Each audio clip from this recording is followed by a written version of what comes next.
Boas tardes, hoxe estamos en Santiago de Compostela, no Parque de Bonaval, representando a Proturga e estuvimos a facer unha entrevista a un dos membros do xurado do Festival Socialmedia de Galicia. Ele é Emilio Cuíñas, é un xeógrafo galego que últimamente está moi vencellado ao sector turístico de Ourense. De feito, el traballa no plan de dinamización turística da cidade de Ourense. Boas tardes, Emilio. Hola, moi boas tardes. Tendo en conta que estivo involucrado en traballos moi dispares, dende a dinamización turística hasta o estudio do solo industrial, pasando pola restauración fluvial e outros máis, é complicado explicar en poucas palabras a que se dedica profesionalmente? Sí, a veces é algo complicado, que sempre foi difícil, incluso desde a etapa na universidade, estudiando xeografía, porque era moi difícil explicarlle aos meus amigos e a miña familia para que sirve un xeógrafo, e ainda agora é bastante complicado. E despois, cando comento que me dedico a traballar na xestión do turismo, pois sempre me dicen que fai un xeógrafo traballando en turismo, cando lógico é que o mellor estuveran outros perfiles profesionais.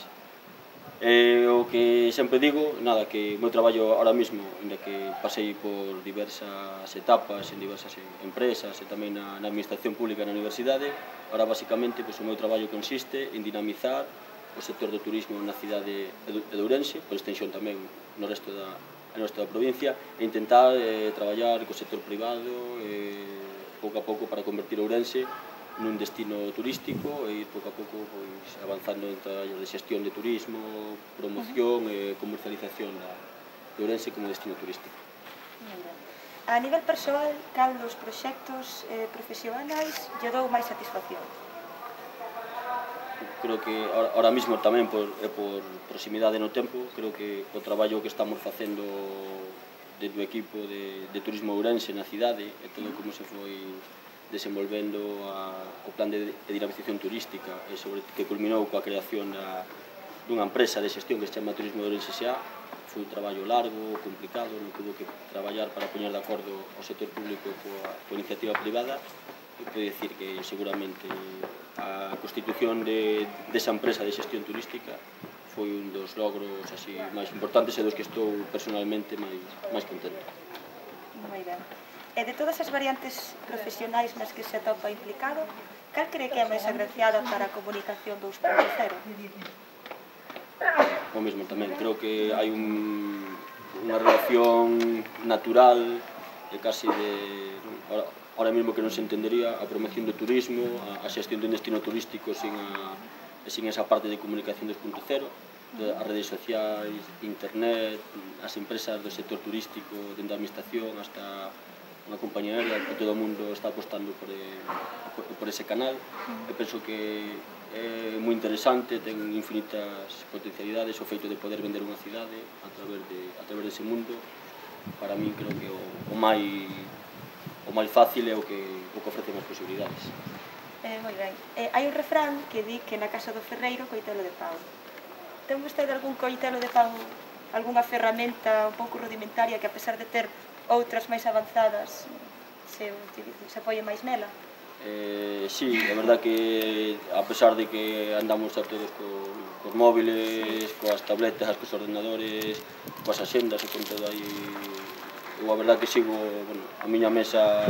non presumo, pero é así, a xente que trabalha comigo sabe, está así bastante caótica, con papeles, con apuntes, con notas e con libros. Teño problemas para desvincularme do papel, non sei, igual hai un romántico do papel ou dos libros, e así que incluso cando teño que ler algo na pantalla, imprimo, leo, tomo notas, porque faiseme difícil, non sei, a relación co texto na pantalla ainda non a consigo naturalizar. A mí pasa o mismo. Ben, vamos, ben. Cantas horas lle dedica no día diario, na vida diaria, cantas horas lle dedica a súa actividade profesional? Costalle desconectar do seu traballo ou é algo que fai xa automáticamente? Teño, a verdade, o límite moitas veces de cando estou traballando e cando non estou traballando, a verdade que está moi difuminado, porque, claro, que a actividade que facemos, pois a veces, claro, ten moito que ver co tema do termalismo, o tema da restauración, ten bastante componente así, con bastante vida social, entón a veces, pues, bueno, mellor estamos aí con concurso de pinchos, non sei se estou degustando os pinchos, se estou cenando nun restaurante, pero sempre estás aí mirando a ver como é o menú, como é a etiqueta, mirando a ver se este restaurante está en Twitter, está tal, e pois eu sí que estou todo o tempo un pouco que xa por deformación profesional e todo o tempo pois pensando e encabilando cousas que teñen que ver directamente co meu traballo, así que, ainda que na oficina estou, bueno, as horas que estou, pero creo que o resto do día estou conectado todo o tempo. Xa que é unha persona que está moi en contacto coas redes sociales, podería dicirnos cal das cualidades positivas que teñen as redes sociales, de tantas que ten, cal sería a que vostede considera a estrella para a dinamización turística? Sí, penso que o máis importante do potencial das redes é un pouco que a combinación de diferentes portales, diferentes ferramentas que hai, a posibilidade de ter unha ventana aberta ao mundo na que nos podemos, como cidade, como destino, na que nos podemos presentar, nas que nos podemos vender, pero sobre todo incorporamos a parte de poder interactuar cos usuarios, cos potenciais clientes, coa xente que conocer case en tempo real as sensacións que ten, por exemplo, a xente cando ven a Ourense ou cando ven a outra cidade, permítenos pois saber se a xente está pasando ben, se está pasando mal, se veu aquel hotel está contento, se lle pareceu caro, se lle pareceu barato. E tamén nos permite estar en contacto, por exemplo, con xente como a vos hoxe, con Proturga, con xente que está desde o Morrazo organizando un festival de social media. Pois eu creo que estou seguro que se non existira o Twitter, eu creo que non, pois que estamos aquí é bastante evidente, pois igual non sabríamos, non nos conoceríamos, ou falaríamos algunha vez puntualmente por teléfono, pero non teríamos a posibilidade de establecer ese vínculo afectivo coa xente que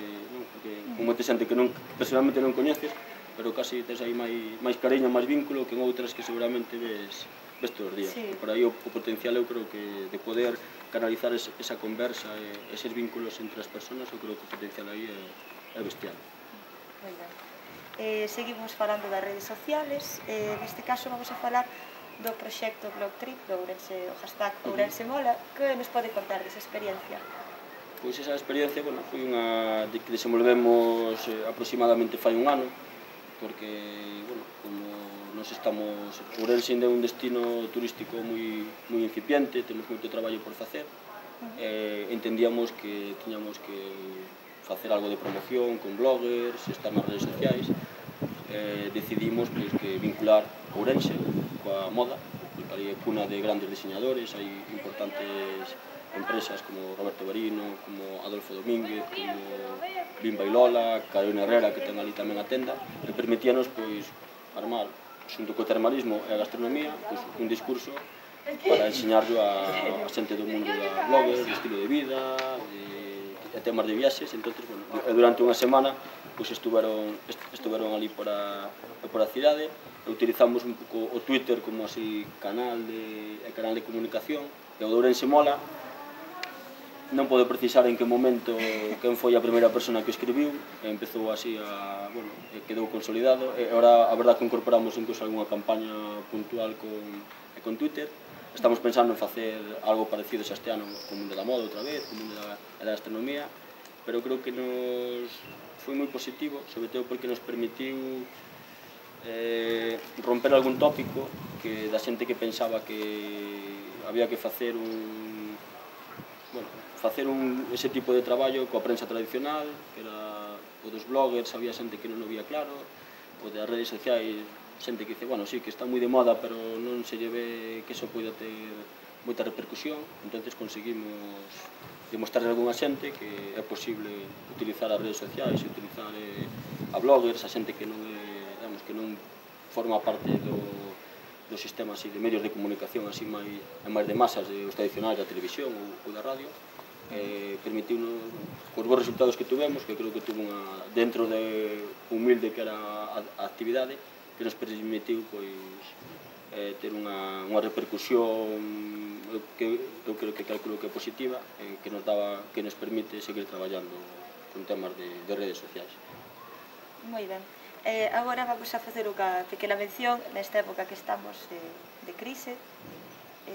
Vostede que consello lle daría a un organismo ou algún sector que tivese que promover un pequeno destino turístico sen apenas orzamento? Xa que, bueno, por desgracia é a realidade da práctica totalidade dos destinos, canto máis pequeno mellor. O consello que lle daría, e o que lle dou a algunha xente cando falamos do tema, é que coas redes sociais, sobre todo, que se poñan en mans de xente con experiencia, xente que lles pode axudar, que realmente lle sepa sacar utilidade a esas plataformas, e despois que intente, primeiro, adecuar o seu destino, a ter un discurso promocional, un discurso de comercialización, e a partir de aí utilizar tamén as redes sociais como un canal máis para difundir esa mensaxe. Si a xente pensa que ten que estar en Facebook, e que Facebook pode ser unha plataforma interesante, que se centre en Facebook, sobre todo que non se volva loco pensando que teño que estar ahora en Pinterest, ahora en Facebook, ahora en Twitter, ahora no outro, porque é un pouco, se temos poucos recursos, non é tanto dinero, creo que os poucos recursos que temos é mellor canalizalos e sacarlle o máximo rendemento, tendo claro cal sería un objetivo concreto, que intentar estar por estar en moitos sitios sin discurso detrás, sin produto e sin estrategia. Segundo a súa opinión, o sector turístico galego en xeral, a administración, hostelería, restauración e demais servizos turísticos, está xa concienciado da necesidade dun plan serio de social media ou cree que máis ben actúan un pouco a pauso cego? Eu penso que, en xeral, no sector turístico galego non temos concienciación non só da necesidade de facer un plan específico en social media, senón creo que ainda nos faltan moitos pasos para dotarnos de un plan global para a promoción e a organización ou a xestión do turismo galego con todas as súas componentes, restauración, aloxamento, as administracións, tanto a parte pública como a parte privada, que hai xente con casos puntuais que creo que está facendo ben, hai empresas e algún destino que se deu conta das ventaxas e que está poñendo as ferramentas necesarias con un discurso interesante, pero en xeral creo que falta vontade, falta coñecementos e falta concienciarse, creer en que o social media, insisto, calquera outro tipo de ferramenta que nos poida servir nunha estrategia de marketing e de comunicación. Vexo que hai unha eiva importante, a miña visión é así crítica, espero que pouco a pouco esa eiva se vaya entre todos traballando de forma coordinada a poderamos ir superando,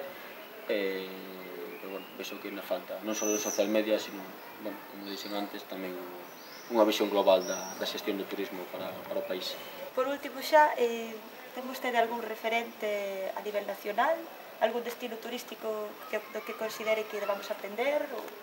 Si, penso que últimamente estou me fixando moito no traballo que están facendo, por exemplo, dende La Rioja. Creo que é unha comunidade pequena que sí que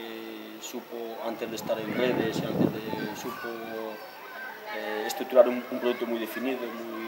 moi claro, e creo que están facendo desde eventos, a súa presenza en internet, as súas campañas, levan moitos anos con campañas de audiovisual, da prensa escrita, con iniciativas moi interesantes, que o que destaco sobre todo é que teñen un fío conductor común, hai unha estrategia común, esa da terra co nome de viño, o viño coa gastronomía, e creo que están traballando nunha liña moi interesante, e o que máis valoro é sobre todo que teñen unha liña de traballo moi clara e despois que utilizan as redes sociales tamén para ter a máxima difusión. Eu creo que sería un exemplo a seguir, porque o tema gastronómico, o tema do viño e algunhas cousas máis que se podía tamén ser un exemplo a seguir por parte de Galicia. Moi ben, pois nada máis, moitas gracias por concedernos esta entrevista e a vos nada máis que dicirvos que nos vemos o 9 de xuño no Festival Social Media de Galicia. Gracias. Moitas gracias.